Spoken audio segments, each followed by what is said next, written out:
Hello दोस्तों, कैसे हैं आप लोग। I hope you are good. आज का जो हमारा टॉपिक है वो है आप न्यास का वर्गीकरण। न्यास के वर्गीकरण को बेहतरीन तरीके से समझाऊंगा। अगर आपका एग्जाम करीब है, आपका एग्जाम 1-2 दिन के बाद है, तो कोई टेंशन लेने की जरूरत नहीं है। आपको क्या करना है, आपके पास लिखने का समय नहीं है, आप मेरे वीडियो को देखिए और क्या करिए, आप उसको फटाफट दिमाग में बैठाते जाइए। हो सके तो आप पॉइंट को कॉपी में लिख लीजिए, उसको अच्छे से याद कर लिए। उसके बाद 1-2 बार मेरे वीडियो के देखिए, आपके अंदर जो है घुस जाएगा। आप ज़रा से टेंशन ना ले, धैर्य रखें। IMP MP क्वेश्चन आपका जो भी है मैं क्लियर करा रहा हूँ। अच्छे से उसको पढ़िए, अच्छे से देखिए और दिमाग में बैठाने की कोशिश कीजिए। ठीक है, तो आज का आपका वर्गीकरण वाला है ना, न्यास का वर्गीकरण मैं आपको बता देता हूँ।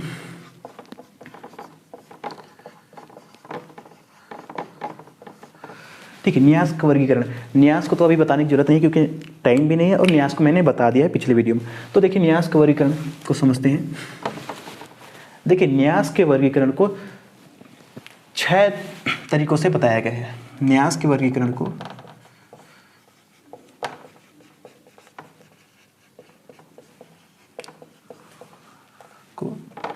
6 तरीकों से बताया गया है।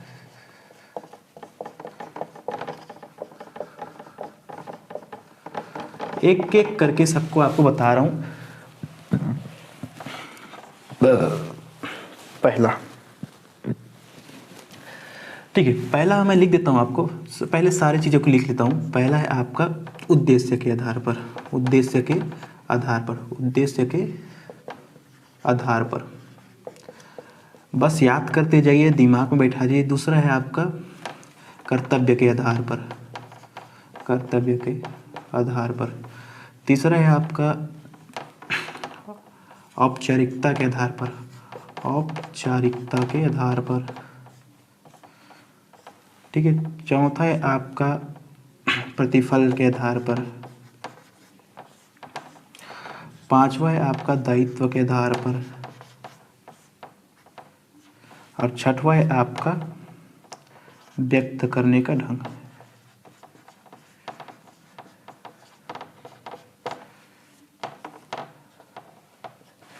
ठीक, लाइन से समझते हैं, फटाफट देखिए। आप वीडियो को देख लो, 10 मिनट में आपके अंदर घुस जाएगा ये टॉपिक। न्यास का वर्गीकरण पहला समझते हैं उद्देश्य के आधार पर। तो देखिए, उद्देश्य के आधार पर जो न्यास का वर्गीकरण है, पहला है आपका उद्देश्य के आधार पर। तो उद्देश्य के आधार पर न्यास को 2 भागों में बांटा गया है। 2 प्रकार के हैं। तो पहला है आपका सार्वजनिक, पहला आपका प्राइवेट, प्राइवेट आप निजी भी बोल सकते हैं, और दूसरा है आपका सार्वजनिक। ठीक है, सार्वजनिक न्यास। पहला है प्राइवेट न्यास, दूसरा है आपका सार्वजनिक न्यास। देखिए, प्राइवेट न्यास क्या होता है समझना, देखिए ध्यान से सुनना और तुरंत आपके अंदर घुस जाएगा। प्राइवेट न्यास में क्या होता है, प्राइवेट न्यास में जो लाभार्थी होते हैं ना, जिनको मतलब कि लाभ दिया जाता है न्यास से, तो प्राइवेट न्यास के लाभार्थी जो हैं पहचाने जाने वाले व्यक्ति होते हैं। प्राइवेट न्यास के लाभार्थी जो हैं विशेषकर पहचाने जाने वाले व्यक्ति हैं, जैसे कि पोता है, नाती है, बेटा है ना, दामाद है, बहू है, जो भी है। तो ये जब रिश्तेदार होते हैं, जिनसे रिश्ता होता है, पहचान होती है, जब उनको न्यास का लाभ दिया जाता है तो उसे हम प्राइवेट न्यास कहते हैं। ठीक है, अब चलते हैं सार्वजनिक न्यास। सार्वजनिक न्यास, तो सार्वजनिक न्यास ये भी एकदम ईजी है। देखिए, सार्वजनिक न्यास में क्या होता है, जब न्यास को बड़े पैमाने पर, जब न्यास बड़े पैमाने पर आम जनता के लिए, जिनको आप पहचानते नहीं हैं, बस वो आम जनता है, आम जनता के लिए लाभ पहुंचाया जाता है, लाभ दिया जाता है। जब न्यास बड़े पैमाने पर, न्यास का जो लाभ है आम जनता है उनको बड़े पैमाने पर क्या किया जाता है लाभ को दिया जाता है, आम जनता को दिया जाता है, तब हम उसे सार्वजनिक न्यास कहते हैं। जब न्यास बड़े पैमाने पर आम जनता के लिए बनाया जाता है और उसमें आम जनता को लाभ दिया जाता है, तब हम उसे क्या कहते हैं, सार्वजनिक न्यास कहते हैं। मतलब इसमें क्या होता है, इसमें जो लाभार्थी होते हैं, हितग्राही होते हैं, उनको हम पहचानते नहीं हैं, वो सामान्य जनता होते हैं, आम जनता। ठीक है, तो बस ये हो गया आपका प्राइवेट और सार्वजनिक। इतना याद रखना, प्राइवेट में कौन होता है लाभार्थी, पहचाने वाले, रिश्तेदार, रिश्ता जिससे पहचान होती है वो होता है, जैसे बेटा, नाती, पोता, ये सब। सार्वजनिक में क्या है, आम जनता, कोई भी हो सकता है, वो आप नहीं पहचानते उनको। अब आता है कर्तव्य। तो कर्तव्य के भी 2 प्रकार हैं। कर्तव्य के आधार पर न्यास को 2 भागों में बांटा गया है। पहला है आपका विशिष्ट न्यास, विशिष्ट न्यास और दूसरा है आपका साधारण न्यास। ठीक, विशिष्ट न्यास और साधारण न्यास। तो विशिष्ट न्यास और साधारण न्यास में क्या होता है, जो न्यासी होता है ना, अब न्यासी किसको कहते हैं ये तो जानते हो वैसे ना। विशिष्ट न्यास क्या होता है, तो विशिष्ट न्यास में जो न्यासी होता है ना, न्यासी मतलब कि जो जिसको संपत्ति के कब्जा सौंपा जाता है, न्यास को संभालने के लिए दिया जाता है, कब्जा दिया जाता है संपत्ति को, उसे न्यासी कहते हैं। तो जो न्यासी होता है ना, उसको एक विशेष प्रकार का कर्तव्य सौंपा जाता है, एक विशेष प्रकार का दायित्व सौंपा जाता है। इस जैसे कि न्यास में लिखा रहेगा कि जो न्यास का लाभ है ना, वो केवल गरीब बच्चों की शिक्षा के लिए प्रयोग किया जाएगा। न्यास के लाभ का प्रयोग केवल गरीब बच्चों की शिक्षा के लिए प्रयोग किया जाएगा। ऐसे कि उसमें स्पष्ट लिखा रहता है कि न्यास का लाभ जो है किस में किया जाए, न्यास का जो लाभ है उसका प्रयोग किस में किया जाएगा। तो ये होता है आपका विशिष्ट न्यास। इसमें क्या है, विशिष्ट तरह के दायित्व सौंपा जाता है कि आपको केवल गरीब बच्चों के शिक्षा के ऊपर खर्च करना है। न्यास का प्रयोग केवल, न्यास के लाभ का प्रयोग केवल गरीब बच्चों के शिक्षा के लिए करना है प्रयोग। तो इस तरह का होता है विशिष्ट न्यास। अब आता है आपका साधारण न्यास। तो जो साधारण न्यास होता है ना, इसमें साधारण तरह के, इसमें कोई विशेष दायित्व नहीं होता, इसमें साधारण तरह के दायित्व होता है।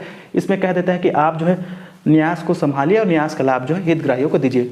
जैसे कि अब एक न्यास बना दिया है, एक दादाजी ने न्यास बना दिया है अपने पोते के लिए, तब वो पोता कभी कपड़ा ले, कभी स्कूल के फीस पटाए, जो भी न्यास का लाभ है, कभी स्कूल का फीस पटा रहा है, तो कभी कपड़ा ले रहा है, तो कभी घूमने जा रहा है, तो कभी मोबाइल ले रहा है। तो हर तरह का जो भी है उसमें क्या होता है, साधारण न्यास में हितग्राही को लाभ दिया जाता है। इसमें कोई विशेष रूप से लिखा नहीं रहेगा कि केवल शिक्षा के लिए प्रयोग करना है, ऐसा नहीं। इसमें क्या है, सारे तरफ के, अब जो भी है बस उसको लाभ देना है। न्यासी का काम होता है हितग्राही को लाभ देना। इसमें कोई विशेष तरह के बताया नहीं रहता है कार्य कि आपको सिर्फ शिक्षा के लिए ही इसका प्रयोग करना है, ऐसा नहीं रहता। इसमें जर्नल रहता है ये। तो ये होता है आपका साधारण न्यास। फिर आता है आपका औपचारिकता। औपचारिकता को भी दो प्रकार होते हैं। औपचारिकता के आधार पर न्यास के दो प्रकार होते हैं। पहला है आपका निष्पादित न्यास,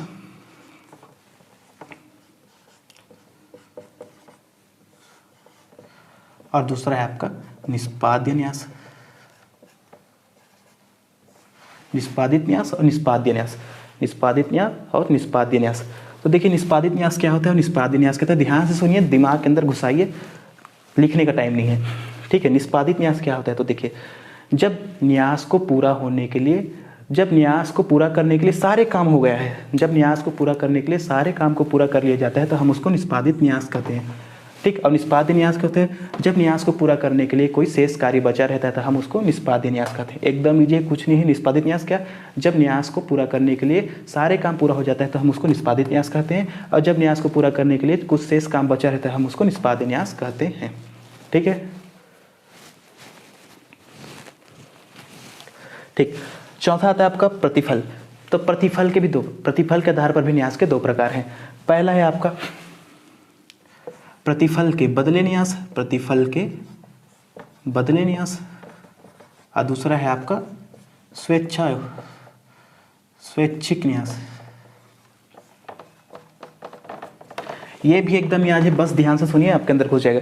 प्रतिफल के बदले न्यास। तो देखिए प्रतिफल के, देखिए जब न्यासी क्या है, जो न्यासी होता है ना, वो अपने कार्य के बदले क्या लेता है, प्रतिफल लेता है, यानी कि लाभ लेता है। अपने कार्य के लिए वेतन ले रहा होगा या कुछ भी लाभ ले रहा होगा, तो हम उसको क्या कहते हैं, प्रतिफल के बदले न्यास कहते हैं। जब न्यासी जो है अपने कार्य के बदले प्रतिफल लेता है, लाभ लेता है, तो उसे हम क्या कहते हैं, प्रतिफल के बदले न्यास कहते हैं। अब स्वैच्छिक न्यास को समझते हैं। तो स्वैच्छिक न्यास भी एकदम जस्ट इसका अपोजिट, अगर इसमें लाभ ना ले रहे, जब न्यासी जो है अपने कार्य के बदले लाभ नहीं लेता है, प्रतिफल नहीं रहता है, अपनी स्वेच्छा से, अपनी इच्छानुसार से बिना वेतन के काम करता है, तो उसे हम क्या कहते हैं, स्वैच्छिक न्यास कहते हैं। एकदम ईजी यार, कुछ नहीं है। दायित्व के आ जाते हैं। दायित्व में भी दो प्रकार है। पहला आपका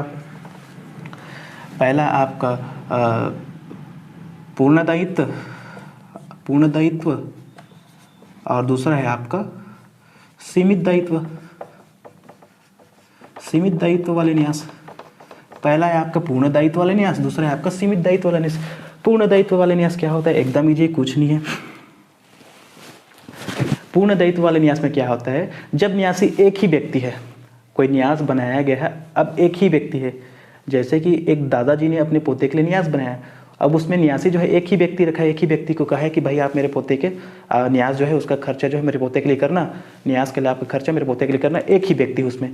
तो जब सारे जो दायित्व होते हैं, जितने भी जिम्मेदारी होती है, वो एक ही न्यासी के पास होती है। उस एक व्यक्ति है जो एक न्यासी है, एक ही व्यक्ति जब न्यासी होता है तो उसी व्यक्ति के पास क्या होते हैं, सारे जिम्मेदारी होती है, सारे दायित्व होते हैं, उसे हम क्या कहते हैं, पूर्ण दायित्व कहते हैं। और सीमित दायित्व जस्टिस का उल्टा, अगर इसमें एक ही व्यक्ति न्यासी है तो इसमें क्या है, ज़्यादा है। जब एक से अधिक न्यासी हो तो सभी न्यासी को क्या करता है, सीमित मात्रा में दायित्व सौंपा जाता है, सीमित मात्रा में दायित्व सौंपा जाता है। सभी न्यासी को क्या है ना, कुछ न कुछ अपना कुछ काम देंगे। एक ही न्यासी सारे काम नहीं करेगा, अगर न्यासी एक से अधिक है तब सभी न्यासी क्या है, अपना कुछ कार्य करेंगे, सभी को सीमित मात्रा में क्या है, दायित्व सौंपा जाएगा। तो ये हो गया पूर्ण दायित्व, एक और सीमित नहीं। लास्ट है आपका व्यक्त करने का ढंग।